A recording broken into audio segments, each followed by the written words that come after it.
Looks like we can get started. I want to welcome everyone to this month's edition of the Empower FH meeting. Our title tonight is Trust, Partnership, and Communication at the Heart of CVD Prevention. And this will be a dialogue with Dr. Laurence Sperling. Before we get into the meeting, I just want to welcome everyone. I'm so happy when everyone has, been able to join us.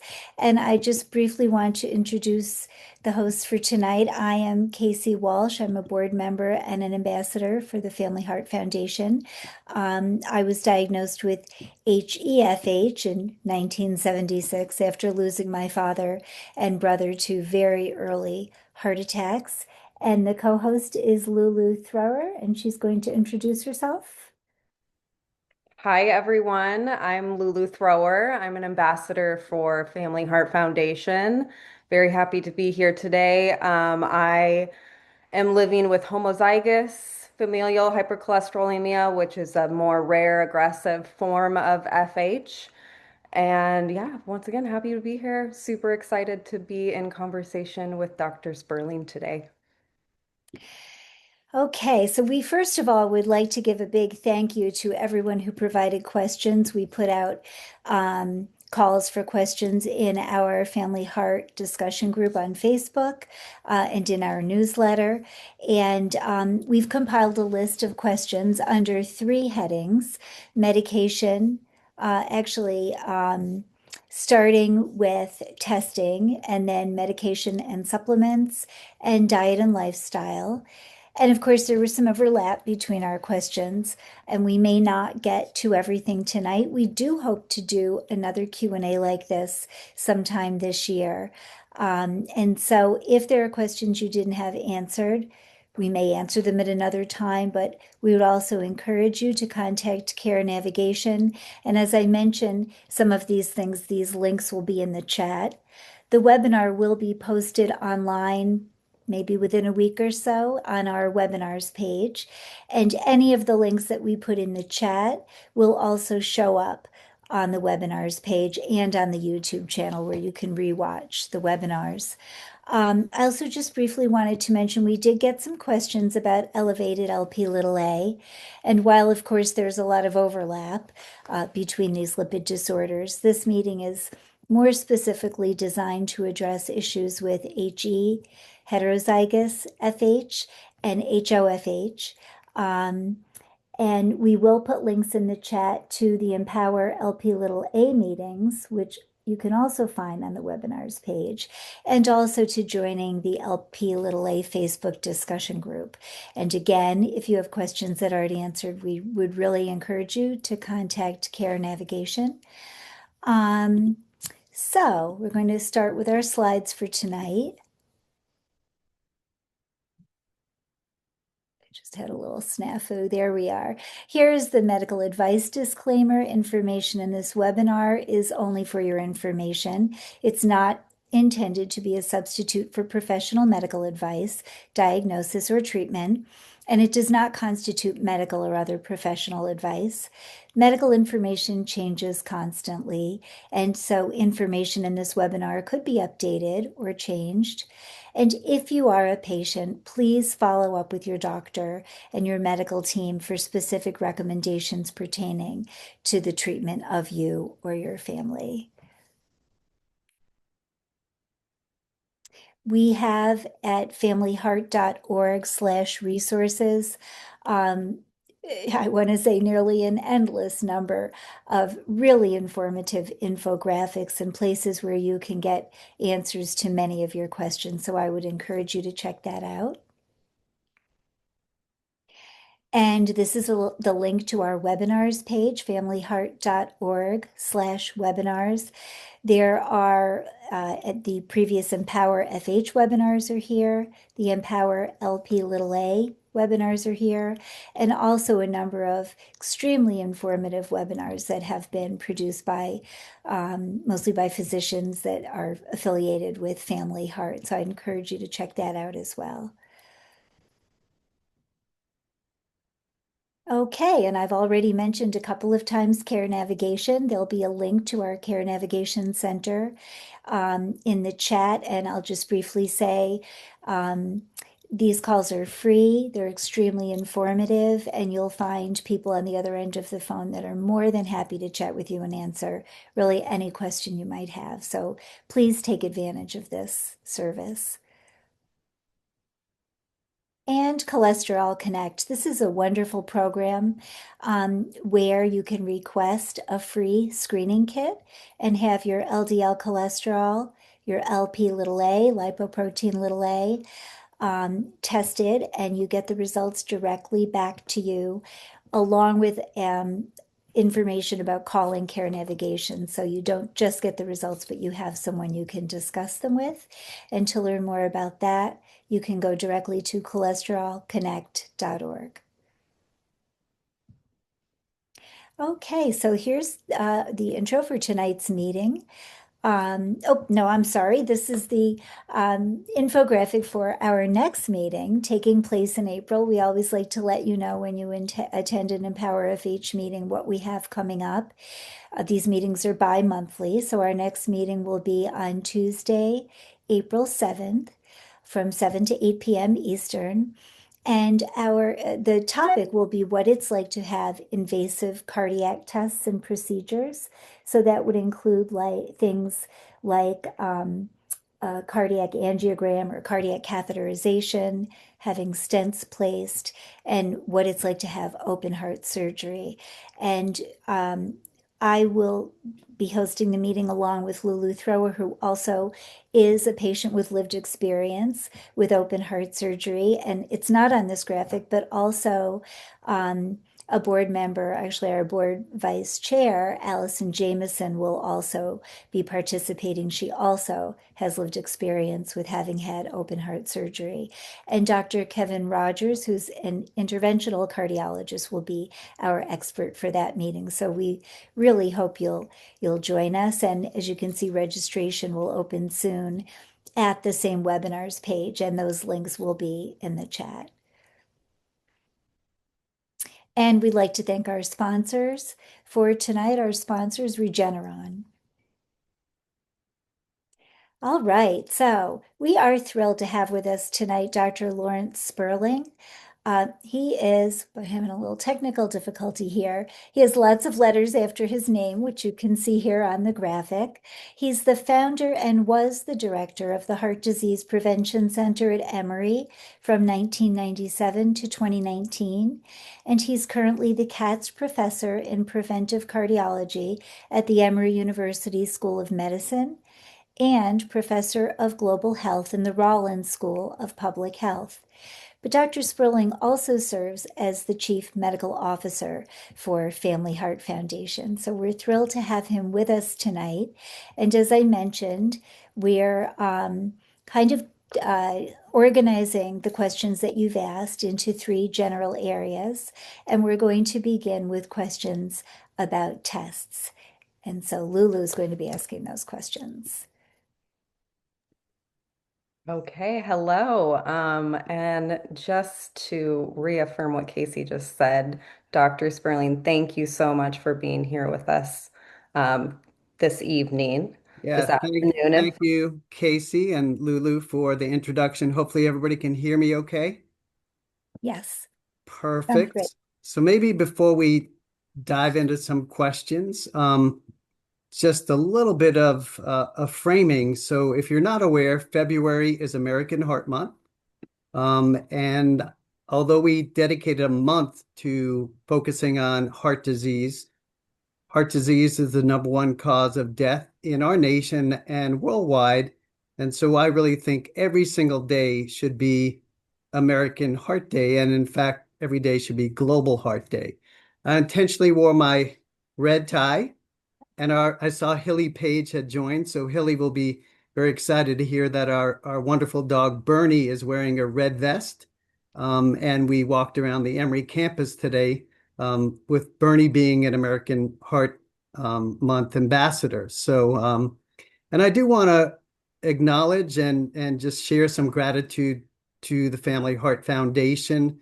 The phenomenal work they are doing to make a difference in the lives of many, many people each and every day living at risk for heart disease or living with heart disease, and really being a leader of those, a leader and a great representative of those living with familial hypercholesterolemia, elevated Lp(a), and elevated LDL cholesterol. And the work that the Family Heart Foundation has done has paved the way for a great trusting relationship. And I purposefully titled my time with all of you today, Trust, Partnership, and Communication, because each and every one of those are critically important to advancing not only care, but advancing messages and making a difference for families every day. The other comment I want to make is I'm going to start out by just remembering Dr. William Fagey. And Dr. Fagey passed away last week. He was a director of the Centers for Disease Control and Prevention. He was an Emory professor, and Dr. Fagey and his team were credited with the eradication of smallpox, really the only disease to date that has been fully eradicated. But I want to also create a mindset of hope, because this webinar is about Empower FH, and we have come a long way in the understanding of people living with familial hypercholesterolemia, the families living with it, and the outcome today is very positive for people living with familial hypercholesterolemia if we detect the disease early and the family early, and we begin to treat, because we now have many tools that can make a significant difference in the lives of these individuals. So I also want to emphasize that hope, there's clearly hope, and hope is an active process. So I'm going to read a quote from Dr. Fagey that I want all of you to keep in mind.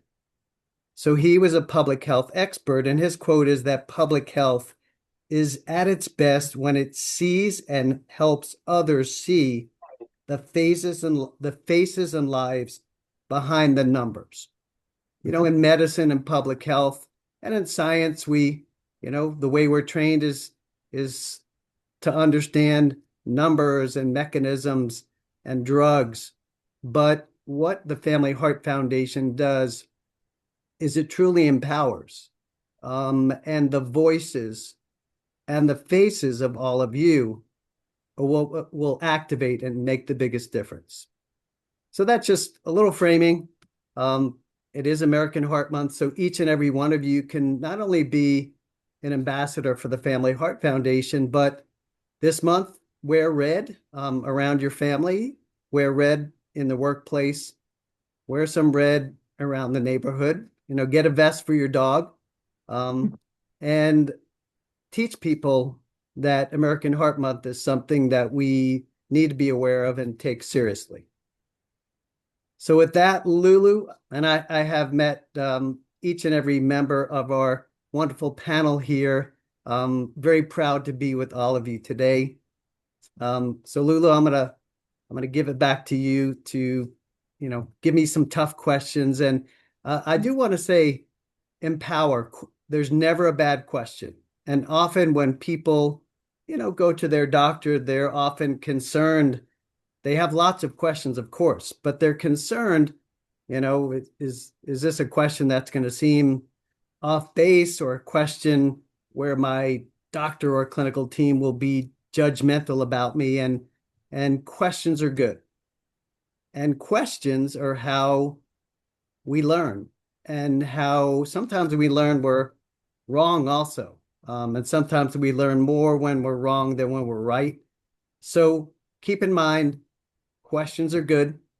And just like Casey read out the qualifying statement, these comments tonight represent my individual comments, not those of the Family Heart Foundation, not those of Emory University School of Medicine. I will do my darndest to answer your questions. So Lulu, I'm going to hand it back to you. Yeah, thank you so much, Dr. Sperling. All right, I'm gonna hop straight into it. Can you talk a little bit about how somebody's treatment plan may or may not change based on having a formal diagnosis of FH versus just typically high LDL? Very important question. Whoever asked that one, great question to start us off with. Awareness of familial hypercholesterolemia, not just high cholesterol, as many of you know, it's an important first step.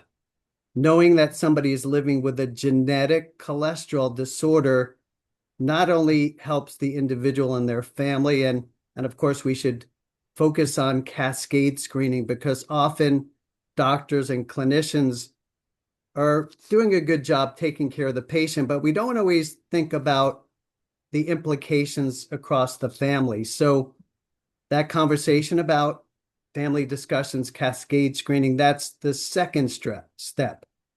But having the diagnosis of familial hypercholesterolemia, it can be a phenotypic diagnosis. And through the Family Heart Foundation, I frequently teach the equation F plus H. We should suspect FH. And I was definitely not a math major. So F, a family history of early heart disease or a family history of high cholesterol. And the H is, having heart disease or risk for heart disease. So, and hypercholesterolemia. So, so when we see these combinations, so that family history of heart disease and high cholesterol, plus the high cholesterol that is not only high, but sometimes, off the charts, or at least in the 90th percentile or greater for children, adolescents, young adults, or adults. So that's the equation, F plus H equals FH. Now, it does matter because sometimes when we understand that somebody's living with a genetic cholesterol disorder, it tells us that their risk is different from the individual who's developed high cholesterol through the typical gene environment behavior pathway, because when you start out with high cholesterol before birth, the trajectory of the cholesterol years is already taking an exponential rise. So we want to jump on the FH patient early as soon as we make the diagnosis and lower the cholesterol as low as we can get it throughout the rest of the life course. The other reason that it's important and it's different between the high cholesterol versus somebody living with familial hypercholesterolemia is there are some people that have moderately elevated cholesterol levels, yet carry the genes for familial hypercholesterolemia.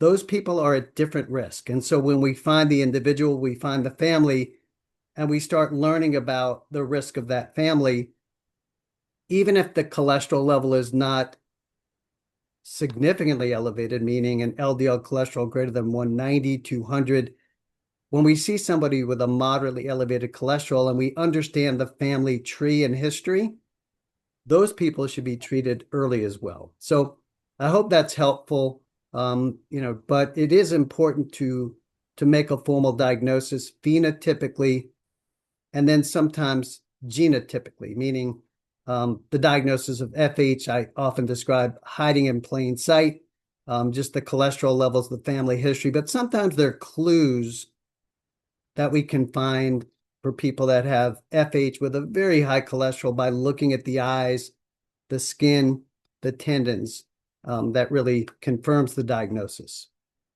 Thank you. And kind of piggybacking off of that, can you touch on, is it important to get genetic testing, and how would genetic testing affect treatment plan as well? And I'm trying to keep an eye on the chat also. I appreciate everybody adding to that. The genetic diagnosis is an important one, but it is not absolutely necessary to make a probable diagnosis. Where it is helpful is an understanding of the specific genetic defects. Sometimes an individual will be found to have, let's just say, an LDL receptor mutation, and then a variant of unknown significance, or two different genetic mutations that are amplifying or magnifying the risk of that person. And it is not uncommon for somebody that has high cholesterol, but again, not off the charts, meaning an LDL of 400, 500, 600, 800, to be found to have a compound homozygous FH. And the most common mutation discovered, or at least found in people living with familial hypercholesterolemia, is an LDL receptor abnormality. The majority of people living with FH have an abnormality here, but there have been over 2,000 different mutations that have been identified. So with genotyping, it's looking for the most common mutations: LDL receptor, ApoB, PCSK9.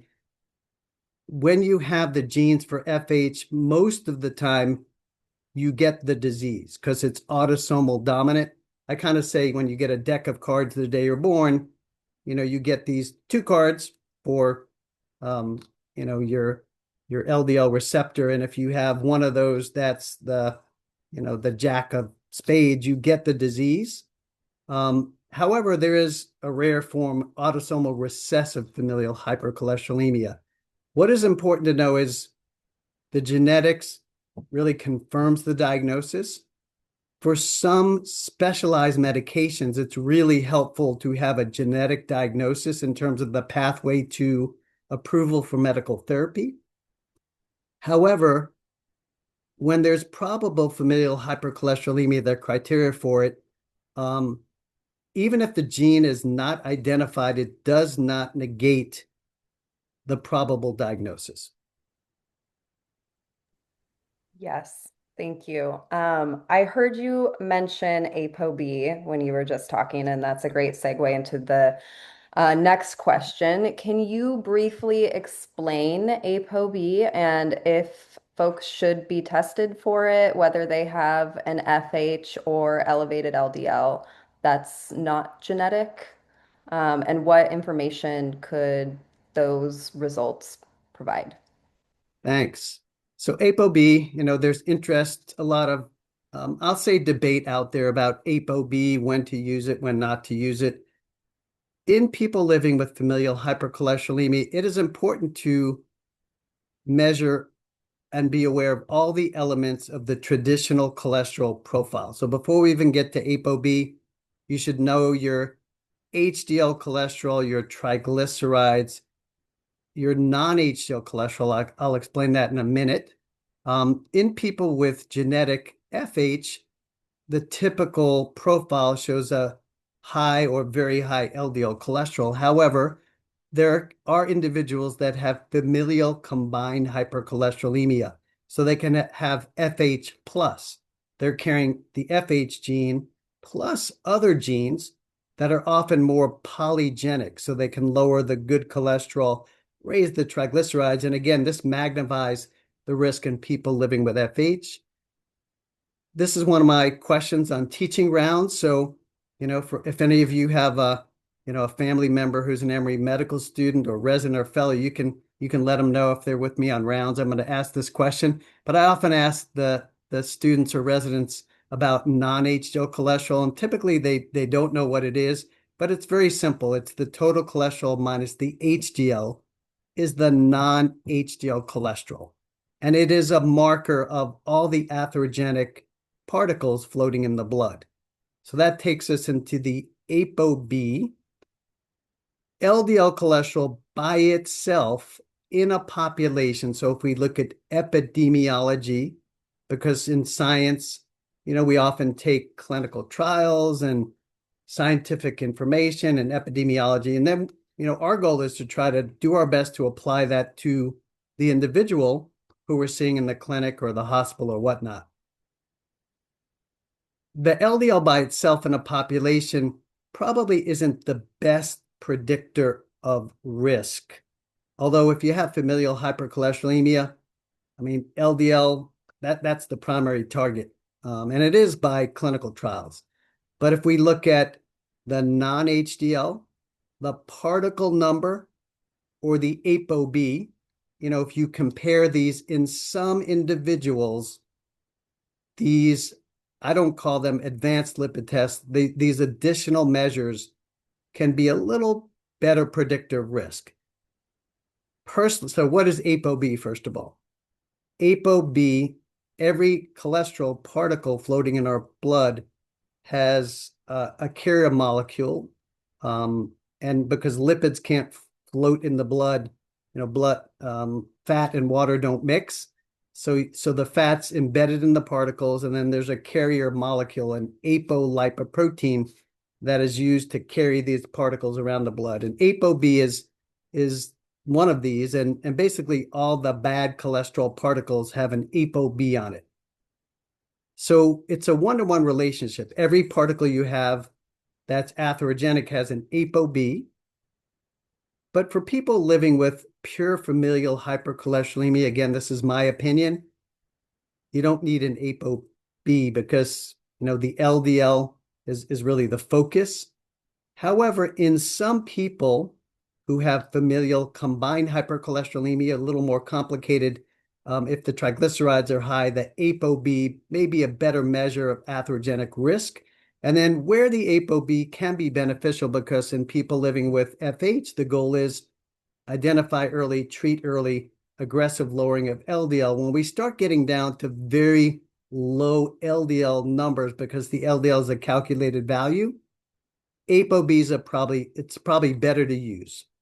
I've had patients that I treat, and sometimes because the LDL is calculated unless we order it directly, and I had a patient 2 or 3 weeks ago, and the LDL came back -6 milligram per deciliter. Now, you can't have negative LDL cholesterol, but it was just a mathematical,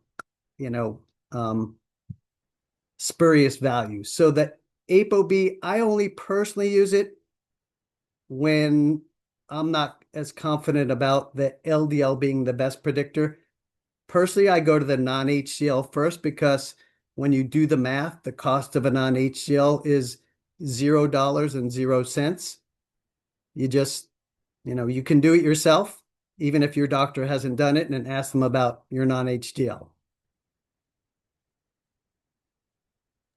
Thank you. Okay, we are going to move on to Casey, who's going to talk about and ask questions about medication and supplements. Casey. Yes. So, Dr. Sperling, thank you for those answers. Those were all really, really helpful, I think, especially in terms of answering the questions that we got from people who wanted to have their questions answered.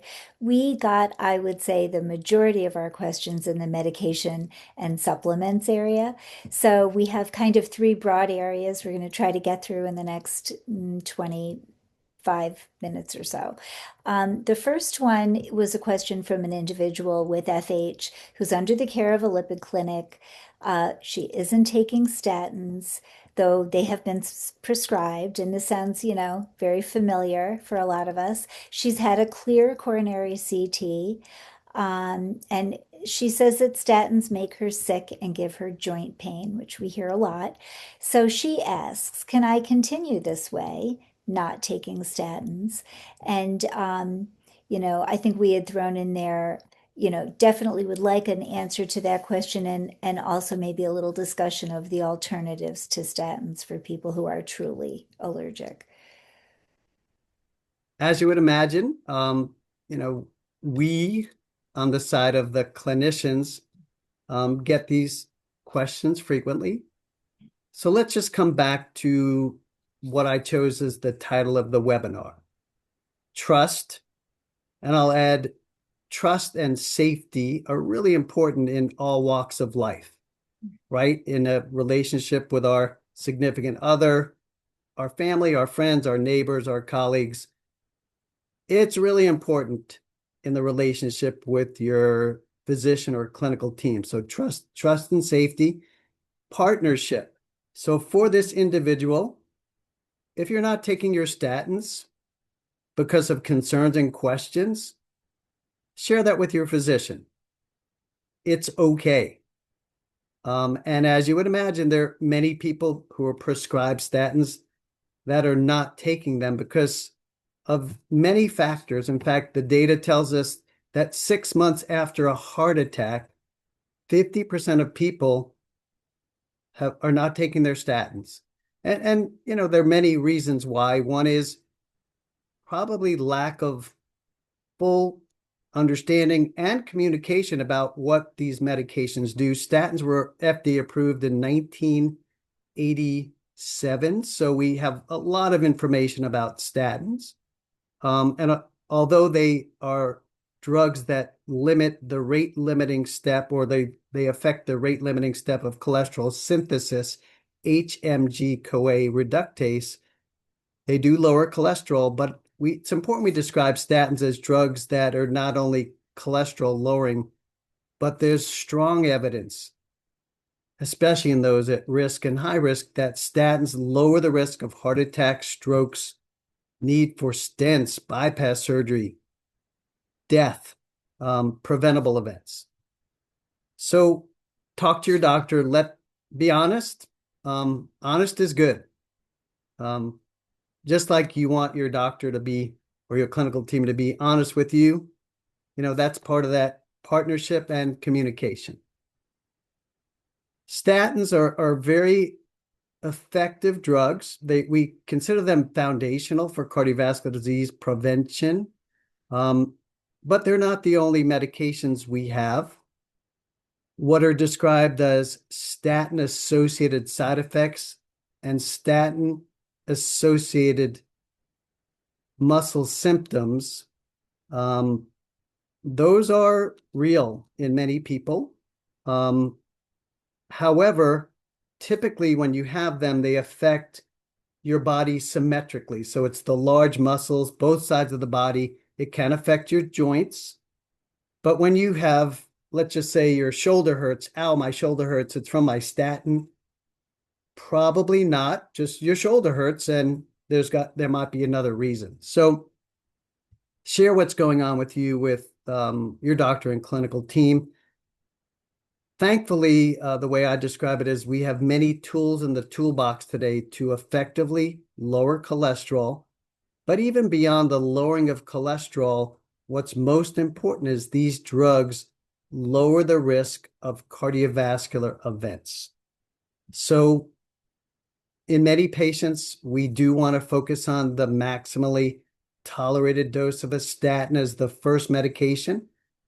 When there are patients that have some side effects or concerns, we can flip it to a different statin. I frequently say it's finding the right statin for the right patient. So because you've had a side effect with one statin doesn't mean you will with another. Sometimes we use creative dosing of statins. Our team at Emory, we were the first in the world to publish using a very low dose of rosuvastatin, 2.5 milligrams, 5 milligrams. Sometimes we can prescribe it every other day, Monday, Wednesday, Friday, twice a week, because it has a 19-hour half-life. But other medications, ezetimibe, bempedoic acid, the PCSK9 inhibitors, these are effective medications, but beyond their effectiveness, and they are tolerated well, they also lower the risk of cardiovascular disease. Often for patients living with familial hypercholesterolemia, combination therapy is needed. So statins alone are often not enough. And even in people with just high LDL cholesterol, our first goal is to lower the LDL by 50% from wherever we started in people with FH or high LDL, and especially those with established cardiovascular disease. And then the next part of that journey is, lower is better over the life course. So combinations are often needed. Ask your doctor about the medications, have them explain, why they're prescribing them, how do they work, are there potential side effects, and are they potentially medications where there would be drug interactions. I frequently get asked, do I need to take this for the rest of my life? That's a common question. And I say, this is a team effort, right? You and I together. You always get more votes than me. You're the patient. And the important thing is this field is evolving very quickly. So will you need to take this for life? I don't know the answer right now, but because you have familial hypercholesterolemia or a very high LDL and significant cardiovascular disease risk, together we're going to address this with medicines and other approaches to your care. So this will be a work in progress. So I'm just going to say, interject very quickly, as a patient who started cholesterol lowering medications well before the advent of statins, I feel very grateful that we have as many options as we do. And I'm one of those people that a triple cocktail of 3 different medications has given me LDL levels I never thought I'd see. So I feel like the opposite of resistant, but that we're very fortunate, right, to have these options that we have today. The next question we have is an interesting one. When will statin level of support, the original question was, when will statin level of support be available for women? And at first I wondered about that, but what she's explaining is that some women spend 20 years in childbearing mode, trying to conceive, being pregnant, breastfeeding, and I think statins are not recommended during that period. Her question says the justice principle of medicine and medical ethics suggests we should try harder for this large at-risk demographic. And so she has questions about that, and I wonder what you have to say about that. Yeah, first, whoever submitted that question, just want to thank them for bringing in the important concepts of medical ethics. Very important that we should be grounding ourselves in our larger decision making in medicine around medical ethics. The first is autonomy, by the way, the individual being aware with a level of understanding to help in their personal decision making. The other is it's a really important point that women, of course, living with familial hypercholesterolemia who've had high cholesterols before the time of their birth are now in the process of thinking about pregnancy, potential pregnancy, after pregnancy, breastfeeding, and for women that are thinking about a larger family, this is an important decision because that can be a 20-year process. So I will say there's more awareness of this concern. There's more and more being written about women living with familial hypercholesterolemia and how to go about thinking about addressing their risk during this period of their lives. Now, what used to be done was statins were stopped as a woman was trying to conceive during the pregnancy, during breastfeeding, and resumed. The FDA took away about, let's just say 2 years ago, doesn't matter exactly, but there was a black box warning about statins in pregnancy. And the majority of the data there came from animal models and not human models. And in large studies of populations of women and they were on a statin and got pregnant, the risk appeared to be, much lower or even potentially not a risk to the women, and still a question mark for the fetus and child.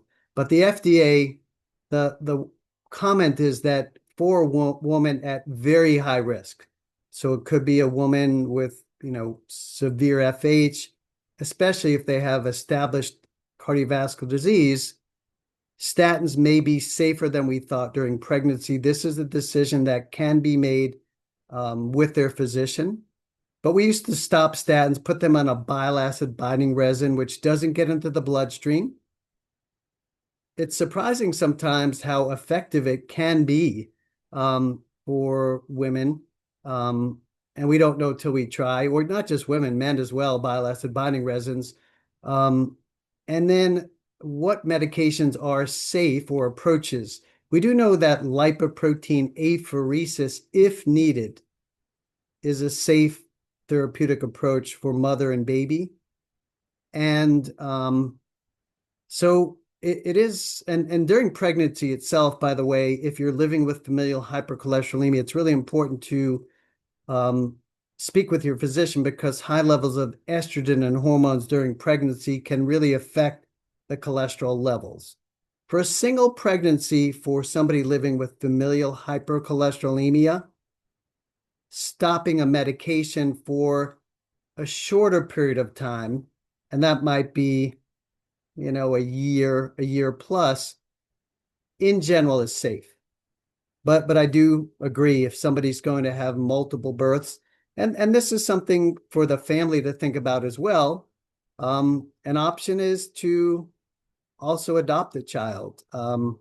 Everybody has to be comfortable with the decision, and unfortunately, there are no absolutes in medicine. Even if we say likely safe, short-term safety, we can never give an absolute guarantee.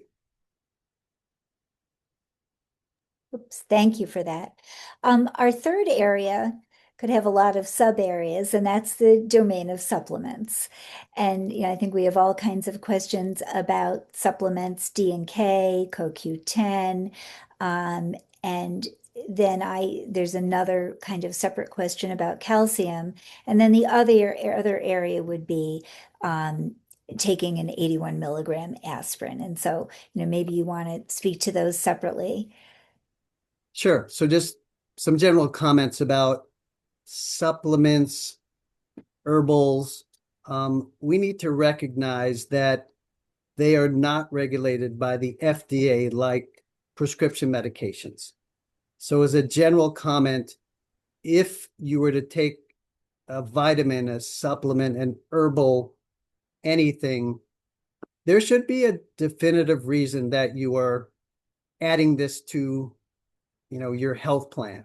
And you should be making sure that your physician or clinical team is aware. This is often not a question that's asked. Are you taking any medicines? Do you have any allergies? And then the doctor moves on as opposed to asking this question. It's really important. If there is a legitimate reason to be taking a vitamin, supplement, or herbal, you really want to look for a blue seal. That's USP, US Pharmacopoeia. That means what's in the bottle is in the bottle, because otherwise, there's no regulations and other things can be added to the supplement that are not disclosed. There can be supplement drug interactions, and supplements can have side effects just like medications can. So you should be getting your vitamins and minerals from your food. So nothing you take will take the place of a healthy, balanced dietary pattern, first of all. D and K, there are many people that have vitamin D deficiency, at least when you measure it. This is the difference between epidemiological data and clinical trial data. So the epidemiology suggests there's an association between low vitamin D levels and cardiac risk, also an association between low vitamin D and statin-associated side effects. The true clinical trial data is less convincing. Probably the best study is called the VITAL trial, looking at vitamin D in older people, and no definite benefit for heart disease prevention or cancer prevention. But if you truly have a legitimate reason to be taking vitamin D, that should be, along the lines of guidance by your physician. Vitamin K, you should also be getting from leafy green vegetables, spinach, chard, kale. Be cautious with vitamin K. I know there's a lot out there about vitamin K preventing heart disease. Vitamin K can interact with certain blood thinners like warfarin, Coumadin.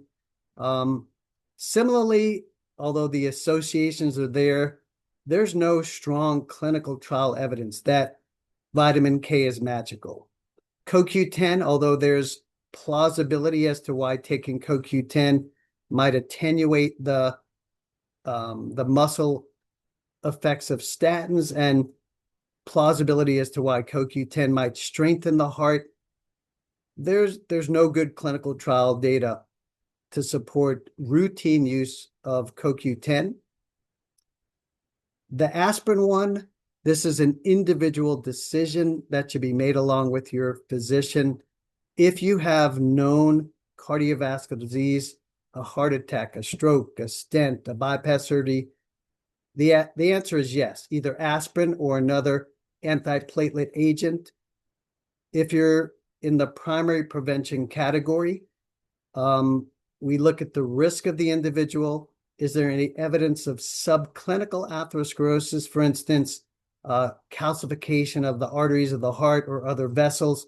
There is some evidence, although this is not a prospective randomized trial, but if you have a coronary calcium score above 100 and you're at low risk for bleeding, you may benefit more from a low-dose aspirin. There is some evidence, and our group is one of the several groups in the world who's first described this, that if you have a high Lp(a), you may benefit more from an aspirin. But again, this is more hypothesis generating versus a guideline or definitive recommendation. Personally, I recommend taking an aspirin in the morning with food on your stomach because aspirin is an acid. It's acetylsalicylic acid. And if you take it at night, it sits on the lining of your GI tract. And the major side effect, unless you have a true aspirin allergy, is bleeding. It's GI bleeding. Bruising is okay with aspirin. That often, if it's just minor bruising of your skin, that means it's working. It's more cosmetic. Okay. And then the calcium question, dietary calcium is preferred. Dairy, leafy green vegetables. Similarly, there's mixed data about calcium supplements, especially high-dose calcium supplements, and the potential risk for it adversely affecting the heart. Some papers say maybe, some papers say unclear, some papers say no. So a follow-up to that, I think that was more specifically for, women with osteopenia or, all the way at osteoporosis, and more of a concern about, can I take calcium to try to stave that off? And if so, which type? Because there's so many types of calcium. But so what would be just like a blanket answer to that? There's not a clear cut. I'm not sure I have a preferential type of calcium supplementation. I would want to be sure you speak with your doctor about the appropriate supplement dose, lower dose versus a higher dose. I would want to be sure that it's a high quality supplement that is, a confirmed supplement. I think more of the question that I've heard from a lot of people centers around, if I take calcium for the bones, is it going to increase my cardiovascular disease risk? And you're saying that there's not clear evidence. I would say mixed evidence. Okay. And it depends on whether you have osteopenia, true osteoporosis. There are medications that can be prescribed to help bone density, and just regular moderate physical activity also helps promote bone density. But as far as a definitive answer about calcium, I think we do not have it yet. Okay, wonderful. Well, now we're going to move on to our last section on diet and lifestyle. And Lulu has a question in that domain. So Lulu. Yes. Okay. So last question. We have about 5 minutes for this. Dr. Sperling, what is your reaction to the new food guidelines that have been released by the U.S. Department of Health and Human Services? Again, these are my personal comments. At one point in time, I represented the federal government, but I no longer do so. So, first of all, it's good that we have dietary guidelines for Americans. So that's every 5 years, those new dietary guidelines are released. Let's start about at least focusing on what's good about these new dietary guidelines for Americans. The actual document is shorter. It's about 10 pages versus 100 pages. So you could actually read the whole document, or somebody interested in it could read the whole document. That's a good thing. The things that are, just as a general statement, I mean, just saying dietary guidelines, realize what we eat, how we eat is very complex and important to the health of the population of our nation. One out of every 10 Americans lives in an area of food insecurity. There are many children that are hungry and their only meals come from schools. Many people, are prisoners and they don't have choice of what they eat. So the guidelines are not just, think about eating better. It's really connecting to policy. That's where the rubber meets the road. And that's where these guidelines are important. A lot of controversy was this upside down food pyramid. It's actually confusing in and of itself. The food pyramid, we moved away from the food pyramid in 2011 because most Americans knew there was a food pyramid. They just didn't really understand how to use that to eat better. So in 2011, the government moved to My Plate. So if you look up myplate.gov, I think it's a lot more instructive. There's a plate, half of it should be fruits and vegetables. Then a quarter should be, if you do choose to have protein, lean protein, small size, the palm of your hand, and then healthy carbohydrates that are not processed. So high quality carbs. Quality of food is really important. We want to reduce. So what's good about the guidelines is statements about limiting sugar, ultra processed foods, focusing on more healthy fats. The two areas of concern or question related to animal protein in particular, I think the evidence does show that more plant-based whole food dietary approaches are one of the healthy dietary patterns, along with Mediterranean, the DASH diet dietary approaches to stop hypertension. There's common elements that are very healthy in these dietary approaches and patterns. There was some question about dairy, whole dairy versus low-fat dairy. There, the science is mixed. And so I don't think whole dairy, if we're trying to, choose our battles, that's one that's maybe less important. But focusing on more animal protein and fattier animal protein, in my opinion, is not a healthy dietary guideline for Americans. If you actually read the 10-page document, though, it does stress that saturated fat should be, less than 10% of our dietary intake. So, there's some good things in the new dietary guidelines for Americans. What'll be most important is how these translate to policy and helping Americans focus on a healthier dietary pattern. Because if we look at the general American diet, over 50% of it is not only processed, but ultra processed. And we know processed foods by themselves translate to increased cardiovascular disease risk. Okay, we do have one question in the chat that someone brought to my attention. When is bempedoic acid indicated for treatment? Okay, so if you're not familiar with bempedoic acid, another tool in the toolbox, this drug affects the same pathway as the synthesis of cholesterol. So it comes before statins. So you don't need to know about it. It's an ACL inhibitor. It's a prodrug. It's taken up by the liver and not the other cells and organs. So where it's preferentially considered is for people that have already had statin-associated side effects, statin-associated muscle symptoms. This might be a good drug for them. And it also is made in combination with ezetimibe. So in one pill, you get two medications. That's really good. It's not a generic medication, however, but it is another tool in the toolbox that has evidence base to it, meaning it reduces the likelihood of cardiovascular events. Okay, wonderful. Thank you for that.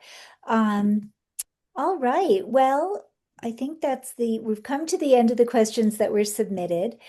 We want to thank you so much, Dr. Sperling, for being here and, for giving such really detailed and generous answers to all of the questions that were posed. And also a big thank you to the people that took the time to send us questions in advance, because this, meeting would not be what it was if we didn't have this kind of participation. And as I said, we hope to do this again. It's really been wonderful. If anyone has follow-up questions or you have questions that weren't answered, please contact our care navigators. Again, there's a link in the chat and you can call for, a free consultation. The link to this webinar will be posted soon on the website, and then also you can view it on YouTube, and all of the links we've talked about today that were in the chat will be available there. I want to mention again the Empower LP little a meetings. So there are similar meetings to this where experts really dive into more information about elevated lipoprotein little a. And again, I want to remind you that in April, so in 2 months from now, we'll be having a webinar on in what it's like to have invasive cardiac procedures, and that will be with an actual interventional cardiologist who performs these procedures. And Lulu, I don't know if you have anything else you'd like to say before we close for the evening. No, I think you covered it, Casey. Thank you again, Dr. Sperling, for being here. Thank you, everyone, for being here. As a patient living with HoFH, these are really invaluable meetings for me and the larger community. And big thank you and shout out to Family Heart Foundation always. So, have a great evening, everyone. Thanks for joining us.